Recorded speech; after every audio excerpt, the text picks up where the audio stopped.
YouTube channel में जुड़े हुए सभी सत्संगी जनों एवं प्रबुद्ध श्रोताओं का स्वागत है। सभी का अभिनंदन है और सभी को मेरा प्रेम पूर्वक जय शिव। पिछले आख्यान में ये जो बंधन है, दुख का जो कारण है, ये इसका स्वरूप क्या है कि क्या वास्तव में आत्मा बंधन होता है? तो उसको स्पष्ट किया गया कि बंधन का जो मुख्य कारण है वो अविवेक है, और वो अविवेक समाधि के द्वारा जो है खत्म होता है। समाधि द्वारा जब विवेक जागृत होता है तब वो स्थिति आती है जिससे तीनों प्रकार के दुख जो है उनकी अत्यंत निवृत्ति हो जाती है। और जो कपिल मुनि कहते हैं कि ये जो है ये मतलब वाणी का विषय नहीं। हाँ, आजकल वाणी का ही विषय अधिकांश है लोगों के पास, कि वाणी से बड़ा उच्च ज्ञान करते हैं और उनका जो आचरण है, जो उनका कर्तृत्व है, जो उनकी उपासना है, उसमें वो वस्तु नहीं दिखाई पड़ती। तो इसको वाणी का विषय न बनाए, गंभीरता से सुने और उस पर गहनता से मनन चिंतन करें। जिस दिन मनन चिंतन प्रारंभ हो गया, समझ लो उपासना शुरू, वहीं से उपासना शुरू। ये मनन चिंतन यही जो है, इससे मनुष्य फिर जाप अपने आप करने लगता है, ध्यान अपने आप लगने लगता है। हाँ, तो जो ये उन ऋषियों की बात है, जो ये जो ऋषि जो हैं शास्त्रों के, वो तो अपने समय में ऐसे समझो जैसे कुछ साकार ईश्वर घूम रहा हो। इतना विशुद्ध और उत्कृष्ट ज्ञान है। इसीलिए मैंने चैनल का नाम प्रज्ञान रखा, उत्कृष्ट ज्ञान है। और ये उत्कृष्ट ज्ञान कोई हल्के में समझ लेगा, बहुत गहराई से इसको एक एक एपिसोड को बहुत गहराई से सुने और बैठकर सुने, बैठकर, जैसे जो है कक्षाओं में जो है स्टूडेंट सुनते हैं, जैसे गुरुकुल में जो है आपने कहीं देखा होगा तो वो किस तरीके से उपदेश होता है। ये महान ऋषियों का उपदेश है जिसको मैं बताने का प्रयत्न करता हूं। मेरा तो इसमें कुछ है ही नहीं। हमारे आचार्य ने जैसा हमको समझाया और मैंने भी अपने पूरा बुद्धि लगाई, तो हमको लगा नहीं यही सही है, यही सही है। तो धीरे धीरे समझ में आया। तो वो चीज जो है वो प्रमाद और आलस्य में जो है आप उसको नहीं सीख सकते। अगर वास्तव में तत्व ज्ञान की इच्छा है, वास्तव में इस जीवन को आनंद और ऐश्वर्य युक्त जीना चाहते हैं, तो फिर एक एक आख्यान को बहुत धैर्य से और बहुत ही सतर्क होकर के सुने। सतर्क से क्लास होता है, क्लास ऐसे क्लास में लेक्चर होता है, बहुत मनोयोग से सुनना पड़ता है, ऐसे ही मनोयोग से सुने। तो वो जो है मनोयोग से जब कोई सुनता है, विचार करता है, तो वो फिर चित्त की स्थिति वैसी होने लगती है कि केवल सुना या रट लिया, दूसरे को सुना दिया। ये जो है यही स्थिति है आजकल, इसको जो है पिछले सूत्र में कहा गया कि वांग मात्रम न तत्वम चित्त स्थिति, कि जो है तत्वों का जो ज्ञान है वो वृत्त्यात्मक ज्ञान है, वास्तविक नहीं है। क्योंकि चित्त जो है उसमें वृत्तियां स्थित हैं। जब तक इन वृत्तियों का नाश नहीं होगा, जब तक इन वृत्तियों का निरोध नहीं होगा, तब तक जो है वास्तविक ज्ञान नहीं होगा और दुखों से निवृत्ति भी नहीं होगी। क्योंकि शास्त्र ही जो है मोक्ष शास्त्र है। मोक्ष शास्त्र मतलब दुखों से छूट जाना, त्रिविध दुख, तीनों प्रकार के दुख से छूट जाना, उसी को जो है पूरे शास्त्र का निचोड़ प्रथम सूत्र में ही है। उसको हमेशा ध्यान में रखें। अथ त्रिविध दुख अत्यंत निवृत्ति अत्यंत पुरुषार्थ, कि जो तीनों प्रकार के दुख दैहिक, दैविक, भौतिक, इनसे अत्यंत निवृत्ति हो जाए, वही अत्यंत पुरुषार्थ है, वही मोक्ष है, वही अपवर्ग है, वही समाधि है। और ये वाणी से नहीं हो सकता।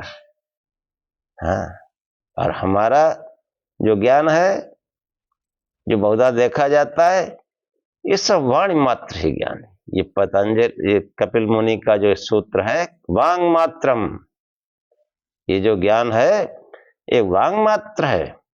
चित्त की वृत्तियां जो है वो चारों तरफ दौड़ रहे हैं, ज्ञान है। तो कैसा ज्ञान? वृत्त्यात्मक, वास्तविक नहीं है। और वास्तविक जब ज्ञान नहीं है तो दुखों से निवृत्ति भी नहीं है। तो ये जो है बताते हुए, और विवेक उसमें प्रधान है। इसलिए कहा कि कोई ये न समझे कि हम तो बहुत भाई, हम में बहुत बुराइयां हैं या हमने बहुत गलत काम किए हैं, हमारा उद्धार कैसे हो सकता है? नहीं, ये भावना ही आ जाना कि हमने गलत किया है, हाँ, मुझसे गलती हो गई है, ऐसी भावना। हाँ, पीछे आख्यानों में बता चुके हैं कि ऐसी भावना जिसके अंदर आती है, जो अपने अंदर कमियां या गलतियों को देखने लगता है, ऋषि कहते हैं कि वो उपनिषदों के रहस्य को पा जाता है, उसका आत्मा जग जाता है। इसलिए अगर ये विचार है कि हमने बहुत गलती की है, बहुत मतलब अशुभ कार्य किए हैं, हमारा उद्धार नहीं हो सकता, ये बिल्कुल ही मिथ्या है। आप चाहें तो, क्योंकि अविवेक कारण सब काम किया है, अब विवेक जागृत के लिए प्रयास करें, तेरे नहीं लगेगी। क्योंकि आत्मा पर कोई चीज आच्छादित नहीं है। ये विवेक है जो बंधन, अविवेक है जो बंधन का कारण है, और अविवेक जो है विवेक से नष्ट होगा। अविवेक वही है कि अनित्य पदार्थ को नित्य समझ लिया, जो अपवित्र चीजें हैं उनको पवित्र समझ लिया, और जो दुख देने वाली वस्तुएं हैं उनमें सुख का ढूंढना, यही अविवेक है। और ये जो है पहले तो विचार मुख्य है, विचार से ही फिर भजन ध्यान शुरू हो जाता है। विचार, गहराई से विचार करो ब्रह्म सत्य जगत मिथ्या पर। और जो कपिल मुनि का ये सांख्य शास्त्र है, ये तो भाई बिल्कुल ज्ञान योग है। आप गहराई से इनके सूत्रों को समझे तो अब जो आख्यान हम आगे बताने जा रहे हैं, जिन 25 तत्वों का वर्णन है, जिनके कारण ये सांख्य शास्त्र कहा जाता है, 25 की संख्या जो है उन्हीं के इर्द गिर्द ये पूरा शास्त्र है। तो अब उन 25 तत्वों की विवेचना आज के आख्यान में करेंगे, तो आप लोग ध्यान पूर्वक सुने। ओम अश्वतो मा सद्गमय तमसो मा ज्योतिर्गमय मृत्योर्मामृतम गमय। हे परम गुरु परमात्मा, हमें असत्य से सत्य की ओर ले चलो, अंधकार से प्रकाश की ओर ले चलो, तथा मृत्यु से अमरता की ओर ले चलो। तो देखो, कि जो 25 तत्व बताए गए कि वो जो है उन तत्वों को समझना बहुत आवश्यक है और उनसे हमको सत और असत का जो है ज्ञान भी होता है। ब्रह्म सत्य जगत मिथ्या का ज्ञान भी होता है कि सत्य क्या है और हम कैसी उपासना कर रहे हैं। ये उपासना पद्धति हमारी दुरुस्त हो जाए बस फिर तो मार्ग खुला ही है। ये मिथ्या तत्व हट जाए, सत्य तो विद्यमान ही है। सत्य तो विद्यमान है। तो देखो कौन से 25 तत्व हैं कि सत्व रजस तमसाम साम्यावस्था प्रकृति प्रकृतिर महान महतो अहंकारो अहंकारात पंच तन्मात्राणि वयम इंद्रियम तन्मात्रेभ्य स्थूल भूतानि पुरुष इत पंच विशक्तिर्गणा। कि वो कौन से 25 तत्व हैं कि सत्वरजस्तमसाम साम्यावस्था प्रकृति। पहला तत्व क्या है? प्रकृति। प्रकृति किसको कहते हैं? सत्वरजतम की साम्य अवस्था, अव्यक्त प्रकृति, मूल प्रकृति। मूल प्रकृति मतलब जब सृष्टि की रचना आरंभ नहीं हुई थी तब जो ये मूल रूप में जो प्रकृति विद्यमान थी उसी को प्रकृति कहा गया। प्रकृति शब्द जहां भी शास्त्रों में आता है तो आप उसको मूल प्रकृति से समझें। और सृष्टि या सर्ग वो रचना है जो स्थूल रचना देख रहे हैं। तो सत्वरजतम की साम्य अवस्था, और ऐसे नहीं समझ में आएगा तो मैंने कई बार कहा है, हमारे ऋषियों की ये पद्धति है कि जो ब्रह्मांड में वही पिंड में है, कि हर आध्यात्मिक प्रश्न को हम इस अध्यात्म में नहीं, शरीर में, पिंड में, देह में देखने का प्रयत्न करें। तो देह में प्रकृति क्या है? मूल प्रकृति क्या है?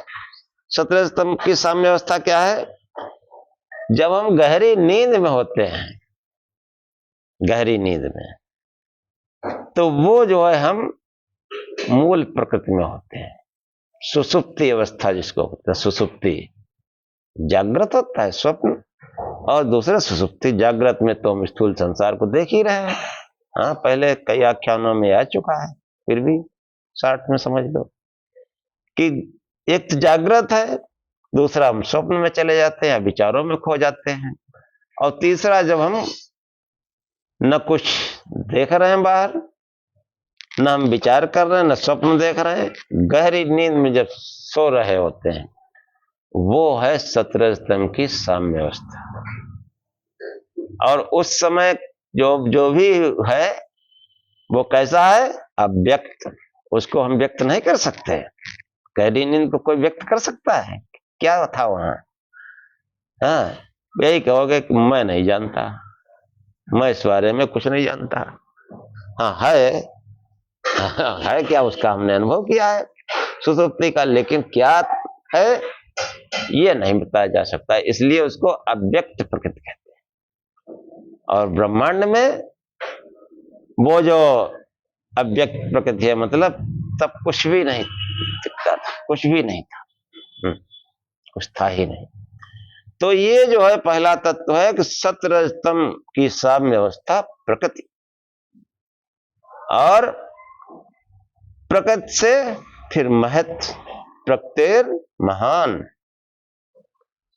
प्रकृतिर महान, महान मतलब महत्तत्व। अब महत्तत्व को ब्रह्मांड में जो है समझना तो बहुत कठिन है। आध्यात्मिक प्रश्न है, अध्यात्म में ही समझो। महत मतलब बुद्धि, कि जब हमारी वो गाढ़ निद्रा जब भंग होती है तो हमारी सबसे पहले बुद्धि काम करती है। गाढ़ निद्रा टूटती है तो बुद्धि काम करती है, और तो बुद्धि जब काम करती है तो सबसे पहले क्या ख्याल आता है कि मैं हूं, मैं हूं, है कि पहला तत्व है प्रकृति, यानी 17 स्तंभ की साम्य अवस्था, इस पिंड में सुसुप्ति, गहरी नींद। और दूसरा तत्व है ब्रह्मांड में महत तत्व और पिंड में बुद्धि। महत तत्व इसलिए कहा गया कि बुद्धि से ही हम विकास पाते हैं, कि जहां गहन निद्रा टूटी और बुद्धि ने काम शुरू किया तो अब हम फैलने लगे, बढ़ने लगे। हाँ, अब हम हैं, और फिर वो जो जहां हम सोए थे बिस्तर, और फिर हमको पूरा घर और मोहल्ला और लड़के बच्चे समाज ऑफिस सब देखो महान हो रहा है, बढ़ रहा है, विकसित हो रहा है। तो प्रत्येक प्रकृति महान, बुद्धि, बुद्धि से ही पूरा सृष्टि होती है। कि ये महत तत्व है ब्रह्मांड में, वो पिंड में, वो उसको बुद्धि कहते हैं। तो तीसरा तत्व है महत, यानी अध्यात्म में बुद्धि की 17 स्तंभ की साम्य अवस्था प्रकृति, और प्रकृति से ये बुद्धि, महत तत्व। अब महतो अहंकार, ये तीसरा तत्व अहंकार। अहंकार मतलब जब कोई समझता मैं हूं, तो मैं हूं ये कहता कौन है? तो अहंकार बोल रहा है। अहम अहम अहंकार में अहम जुड़े है, मैं हूं। अब ये अवस्था कैसे आती है कि वो जो है, जो मूल प्रकृति है ब्रह्मांड में, तो उसके मूल प्रकृति जो है वो उसके पीछे चेतन तत्व है। चेतन तत्व, उस चेतन तत्व की जो है प्रेरणा से, देखो प्रेरणा आपको जो है श्वेतास्त्र प्रसाद में बताया था कि त्रिविध ब्रह्म, ये त्रिविध ब्रह्म, यहां भी वही त्रिविध ब्रह्म है।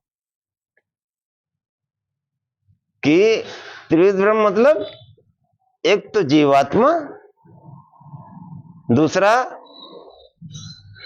ब्रह्म परमात्मा कह लो, और तीसरा प्रकृति। प्रकृति मतलब अक्षर प्रकृति, 17 स्तंभ की साम्य अवस्था। ये त्रिविध ब्रह्म है। हाँ, त्रिविध ब्रह्म। तो ये जो है ब्रह्म जो है वो मूल प्रकृति में, ब्रह्मांड में प्रेरणा भरता है। उसकी प्रेरणा से फिर जो साम्य अवस्था है वो टूटती है। 17 स्तंभ की साम्य अवस्था है जो वो टूटती है। मतलब उस साम्य अवस्था में विक्षोभ पैदा होता है। और समझ में अध्यात्म से ही आएगा कि अध्यात्म में जो है इस शरीर में रोज रचना पालन संहार होता है। तो जब मूल गहरी नींद में पहुंच जाते हैं तो कैसी अवस्था होती है?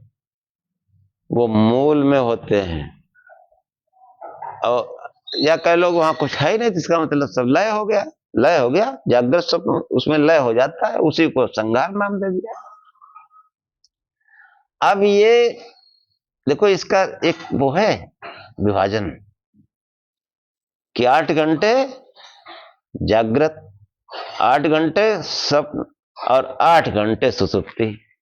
एक स्वस्थ व्यक्ति 8 घंटे उसको, सामान्य व्यक्ति 8 घंटे उसको सोना चाहिए। सामान्य मनुष्य को 8 घंटे सोना चाहिए। तो 8 घंटे, अब ये अपने आप होता है। अपने आप क्यों होता है? कि इन तीनों अवस्थाओं का जो साक्षी है वो आत्मा है। हाँ, देह में उसको जीवात्मा कह सकते हो, वो जीव कह सकते हो। उस जीव की प्रेरणा से ही तो जो है ये निद्रा टूटती है। अगर वो जीव ना हो तो इन क्या सुसुप्ति, क्या जागृत, का स्वप्न, कुछ होगा ही नहीं। वो साक्षी है इन तीनों अवस्थाओं का, वो आत्मा। तो उस आत्मा के सानिध्य से, उसकी प्रेरणा से जो है ये सुसुप्ति जो है टूटती है। ब्रह्मांड में उस ईश्वर, उस ब्रह्म की प्रेरणा से ये गहन निद्रा जो है, 17 स्तंभ की साम्य अवस्था, ये टूटती है। इसमें विक्षोभ होता है, हलचल होती है, ऊपर नीचे होता है। अब जो है जब ऊपर नीचे हुआ तो ये जीवात्मा समझता है मैं हूं अहंकार। अब मन बुद्धि चित्त अहंकार में आ गया। अभी वहां न मन था, न बुद्धि थी, न चित्त था, न अहंकार था। कि साम्य अवस्था गाढ़ निद्रा थी, वहां पर ये कुछ नहीं था। अब थोड़ा सा जो है उस आत्मा की, उस जीवात्मा की प्रेरणा से जब गहरी नींद टूटती है, ब्रह्मांड में ब्रह्म की प्रेरणा से, वो जो है ब्रह्म कहो, ईश्वर कहो, परमात्मा कहो, उसकी प्रेरणा से जब इस 17 स्तंभ की साम्य अवस्था यानी मूल प्रकृति जो है उसमें विक्षोभ होता है, उस विक्षोभ से फिर ये साम्य अवस्था टूटती है। तो महत अहंकार, क्योंकि वो बहुत बड़ा काम है, संसार रचना बड़ा काम है, तो उसके लिए बहुत पावर चाहिए। तो महत जो है बुद्धि पहले काम करती है, फिर महत अहंकार, उससे अहंकार बहुत बड़ा। और हमारा भी तो अहंकार होता है, तभी तो हम कुछ करते हैं। अब वो ये तीसरा तत्व जो है वो अहंकार, अहंकार के बगैर कुछ नहीं हो सकता। अहंकार वाला है कि 17 स्तंभ की साम्य अवस्था प्रकृति, अब प्रकृति से महत और महत से अहंकार, और अहंकार से फिर क्या होता है, अहंकारात पंच तन्मात्र। पंच तन्मात्र, पंच तन्मात्र मतलब जो पंच महाभूतों की जो मूल अवस्था है। पंच महाभूत जो पृथ्वी, वो सब। तो ये जो है पंच महा तन्मात्र, तन्मात्र इसलिए कहते हैं कि जैसे पृथ्वी तत्व है या जल तत्व है, इसको इतना सूक्ष्म करते जाओ, इतना इसके मतलब भाग करते जाओ, इतने भाग करते जाओ, इतने भाग करते जाओ कि उसमें वो उस तत्व के गुण न रहे, तब वो जो है वो तन्मात्र की अवस्था आ जाती है। तन्मात्र किस अहंकार से क्या होता है, पंच तन्मात्र, उभय इंद्रियम, उभयम इंद्रियम, उभय मतलब दोनों प्रकार की इंद्रियां, अंतर इंद्रिय और बाह्य इंद्रिय। दोनों प्रकार की इंद्रियां जो है, यहाँ सांख्य में वो नहीं है ज्ञान इंद्रियां, पांच कर्म इंद्रियां। उभयम इंद्रिय मतलब अंतर इंद्रिय और बाह्य इंद्रिय। अंतर इंद्रिय जो है वो मन है। हाँ, सांख्य में मन को भी इंद्रिय कहा गया। और बाह्य इंद्रियों में 10 आती हैं, 5 ज्ञान इंद्रियां, 5 कर्म इंद्रियां। आप समझते होंगे। हाँ, क्या है कि नासिका, जिह्वा, जिह्वा रस लेती है, नासिका गंध लेती है, पृथ्वी तत्व है, और जिह्वा रस लेती है, और आंख ये अग्नि तत्व है, रूप किससे बनता है, त्वचा स्पर्श वायु, कान आकाश तत्व, स्रोत, ये 5 कर्मेंद्रिय ज्ञानेंद्रिय है, और वाणी और हाथ पैर गुदा उपस्थ, ये सब जो है 5 कर्मेंद्रियां हैं। तो ये जो है, अब आप सोचेंगे कि ये जो है ये कैसे तन्मात्र कैसे बनते हैं और वह इंद्रिय कैसे बनती है अहंकार से। तो देखो कि अहंकार मतलब 17 स्तंभ, मूल में क्या है 17 स्तंभ।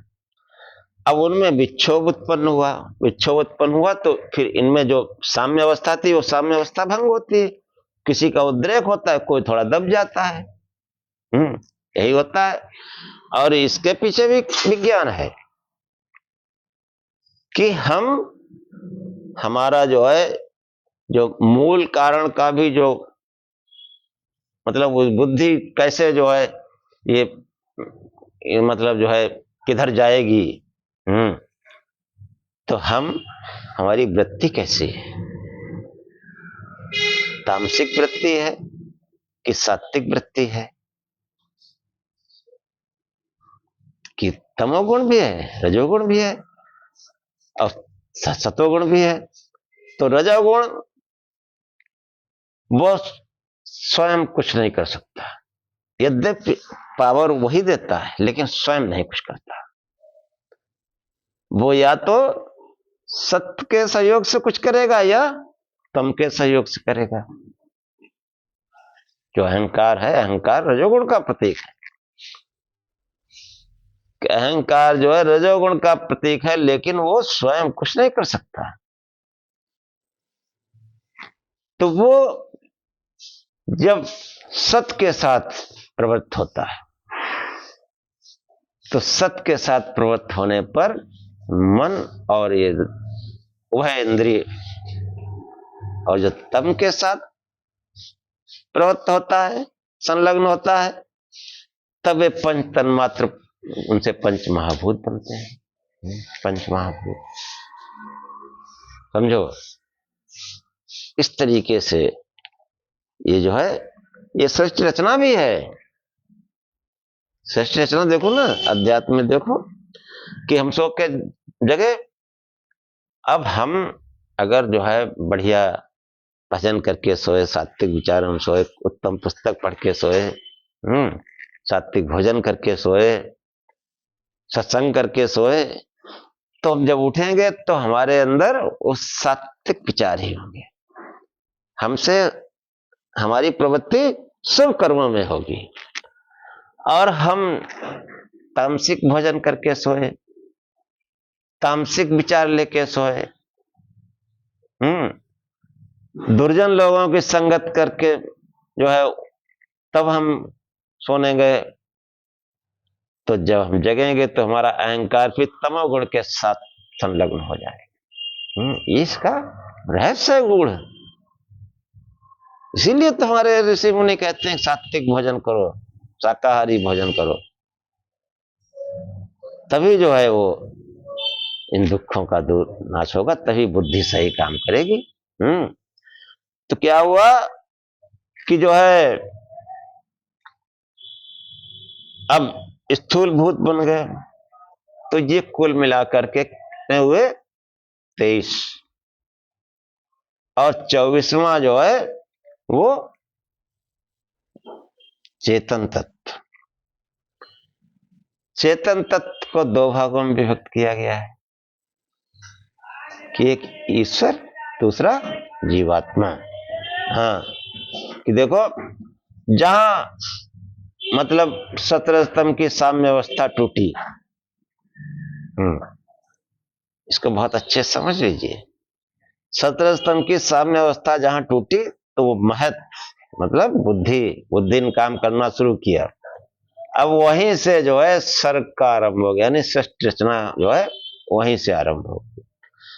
साम्य अवस्था न रहकर विविध सृष्टि की रचना होने लगी। साम्य अवस्था थी वो भंग हुई, उसमें विक्षोभ हुआ, तो फिर सर्ग का प्रारंभ हो गया। और साम्य अवस्था वो जो है नहीं रही, विविध सृष्टि की रचना होने लगी। तो पहले क्या, महत से अहंकार, और अहंकार से पंच तन्मात्र और दोनों प्रकार की इंद्रियां। तामस अहंकार से पंच तन्मात्र अर्थात सूक्ष्म भूत, यानी सूक्ष्म भूत से स्थूल भूत बने पंच महाभूत। कि तामस अहंकार से पांच तन्मात्र अर्थात सूक्ष्म भूत, और सात्विक अहंकार से आंतर और बाह्य दोनों प्रकार की इंद्रियां उत्पन्न होती हैं। आंतर इंद्रिय केवल एक मन है तथा बाह्य इंद्रिय 10 हैं, जो 2 वर्गों में विभक्त हैं, कर्मेंद्रिय और ज्ञानेन्द्रिय। वाक, पाणि, पाद, पायु, उपस्थ, ये 5 कर्मेंद्रिय हैं तथा श्रोत, त्वक, चक्षु, रसन, घ्राण, ये 5 ज्ञानेन्द्रिय हैं। इंद्रियां केवल जो है, ये इंद्रियां क्या है? ये केवल विकार हैं, उस महत का विकार है। और आगे जो है ये आगे किसी तत्वांतर की को उत्पन्न नहीं करती, इनसे और कुछ इन इंद्रियों तक ही है, इसके आगे कुछ नहीं बनना। यही ब्रह्मांड में वे इस पिंड में कि जो स्थूल महाभूत, 11 इंद्रिय और बुद्धि मन, हाँ वो साम्यावस्था है, ये सत्र स्तंभ। तो दृश्यमान पृथ्वी आज को स्थूलभूत कहे जाने से उनके कारण तन्मात्र सूक्ष्मभूत हैं, यह स्पष्ट होता है। तो इनमें मूल प्रकृति केवल उपादान है तथा महत आज 23 पदार्थ उसके विकार हैं। कि महत जो है वो उपादान है, कारण है, और वो कारण से ये जब कारण आगे विकसित होता है, उसके विकार जो है वो ये 23 तत्व है। कि महत मूल प्रकृति जो है उपादान है, वहां पर तो कोई विकार है ही नहीं। हम लोग गाढ़ निद्रा का प्रतिदिन अनुभव करते हैं, तो गाढ़ निद्रा में कोई विकार होता है? गहरी नींद जगत बिल्कुल निर्मल रहता है, निर्मल, फिर वो विकारों से आच्छादित होने लगता है। तो मूल प्रकृति केवल उपादान यानी कारण है, इसको कारण प्रकृति भी कह सकते हैं। इन सब का, पूरे संसार का कारण है मूल प्रकृति। तो इसमें मूल प्रकृति केवल उपादान है तथा महत यानी बुद्धि आदि, बुद्धि, अहंकार, ज्ञानेन्द्रियां, कर्मेंद्रियां, मन, पंच महाभूत, तन्मात्र, ये सब जो है उसके विकार हैं। तो ये जो है ये 24 तत्व जो है वो अचेतन जगत है, अचेतन जगत है। और इसके अतिरिक्त पुरुष, हाँ सांख्य में जो है पुरुष शब्द से जो है चेतन तत्व को संबोधित किया गया कि पुरुष अर्थात चेतन तत्व जो है कि वो जो है 24 अचेतन और 25वां पुरुष चेतन, यानी 25 तत्व है। चेतन तत्व भी 2 भागों में विभक्त है, चेतन तत्व भी 2 भागों में विभक्त है, एक परमात्मा और दूसरा जीवात्मा। समझो, जो लोग कहते हैं कि कपिल मुनि ईश्वर को नहीं मानते, परमात्मा को नहीं मानते, वो समझे इस बात को। एक सूत्र पकड़ लिया, आगे आएगा वो सूत्र, ईश्वरा सिद्धे। सांख्य में जो है कपिल मुनि कहते हैं कि वो संसारिक रचना कारण ईश्वर नहीं है, मूल प्रकृति है। उसी को त्रिविध ब्रह्म कहा गया। उस चेतन तत्व की प्रेरणा से वो प्रेरक है। परमात्मा क्या है? प्रेरक। और प्रकृति जो है वो शरीर है उसका, उससे रचना होती है। ऐसे जो इस अध्यात्म में वो जीवात्मा है, उसकी प्रेरणा से बुद्धि, मन और सब इंद्रियां काम करती है, वो थोड़ा ही काम करता है। तो ये जो है इसके मतलब जो है चेतन तत्व 2 भागों में विभक्त है। 25 तत्वों में जो 25वां तत्व चेतन तत्व है वो जो है परमात्मा, और परमात्मा एक है और जीवात्मा अनेक, अर्थात संख्या की दृष्टि से अनंत हैं। ये हैं वे समस्त तत्व जिनके वास्तविक स्वरूप को पहचान कर अचेतन तथा चेतन के भेद का साक्षात्कार करना है। समझो आप कि ये जो है मतलब जो है समस्त तत्व हैं 25, जिनके वास्तविक स्वरूप को पहचान कर अचेतन और चेतन के भेद का साक्षात्कार करना, यही कार्य करना ही समाधि है, यही अत्यंत पुरुषार्थ है। हाँ, अब कैसे होगा कि देखो, वो जो है चेतन तत्व जो है, वहां क्या इंद्रियां हैं? वहां कोई तत्व है? कोई पंच महाभूत है? और जो हमारा शरीर है, ये कहाँ है? ये तो इसमें इंद्रियां हैं, पंच महाभूत भी है, सब कुछ है, मन बुद्धि भी है। तो ये मन बुद्धि पंच तन्मात्र शस्त्र स्तंभ, ये चेतन जगत है, चेतन तत्व है कि अचेतन तत्व है? ये जो है ये अचेतन तत्व है। अब हम जो उपासना कर रहे हैं, ये सोचने की बात है, वो जिनकी उपासना कर रहे हैं तो वो सृष्टि रचना में है, शरीरधारी है, कि वो चेतन तत्व है? ये समझने की बात है कि जो सर्ग में उत्पन्न हुआ है, जो सृष्टि में उत्पन्न हुआ है, जिसने जन्म लिया है, जिसने शरीर को धारण किया है, वो अचेतन जगत है। उस अचेतन की उपासना करने से कैसे त्रिविध दुख का अत्यंत निवृत्ति होगी? कैसे जो है अत्यंत पुरुषार्थ होगा? कैसे समाधि होगी? हो ही नहीं सकती। चेतन और अचेतन के भेद का साक्षात्कार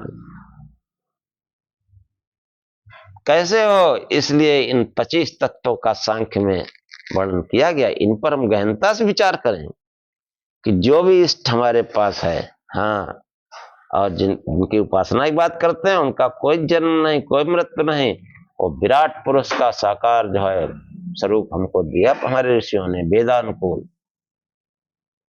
हाँ, वो चेतन तत्व है, परमात्मा है, उसका कोई माँ बाप नहीं। कोई बता दे, कोई जात बिरादरी बता दे। पैदा होगा तो किसी जात बिरादरी में होगा, कोई माता पिता होगा, फिर बच्चा होगा, जवान होगा, बूढ़ा होगा, फिर मर भी जाएगा। ये सोचने की बात है कि हमारे चाहे ऋषि मुनि हो, चाहे अवतार हो, ये सब महापुरुष हैं। ये जगत है, और इनके अंदर अगर कहो कि चेतन तत्व भी है जीवात्मा, तो चेतन तत्व जब था तब था, फिर क्या हमारे अंदर चेतन तत्व नहीं है? हम क्या अचेतन है पूरा? हमारे अंदर भी वो चेतन तत्व है, जीवात्मा। हाँ, जीवात्मा को और नीचे स्तर, बाकी वो आत्मा है।